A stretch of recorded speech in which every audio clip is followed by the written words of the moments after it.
Metaphysical Books Part 8. Power versus Force. The Hidden Determinants of Human Behavior by Dr. David Hawkins. This is such a powerful book, I'm telling you. Power versus Force is talking about the difference between power and force and the different levels of consciousness. He even lays out a map of consciousness here that is very powerful, as you can see. And he goes into, through the universal law of perspective, the different ways you can view these different levels of consciousness. For example, anger. If you're someone who is resonating in anger, but you used to resonate in love, this would seem so much lower if you resulted in a consciousness of anger. But if you were previously in apathy, then this is an elevated state. Anger is a good thing. Moving and progressing into anger is a good thing because you are elevating your consciousness.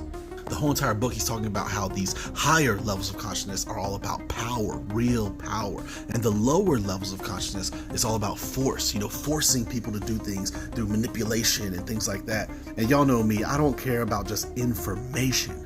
What I truly love about this book is that he shares ways that you can go about elevating your consciousness and moving into higher and higher levels of consciousness. And he talks about not only the personal benefits that you will see from this, but also the interpersonal benefits as someone who is elevating their consciousness and the impact that they have on the world around them and the society that they are within and the environment that they exist within. I love it because y'all know me, I love metaphysics because it's a scientific term, and he comes with a very scientific approach to this.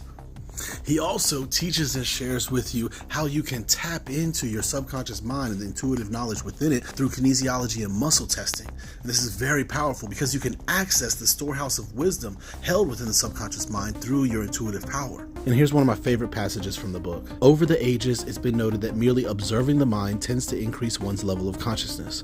A mind that's being watched becomes more humble and begins to relinquish its claims to omniscience. A growth in awareness can then take place. With humility comes the capacity to laugh at oneself and increasingly be less the victim of the mind and more its master.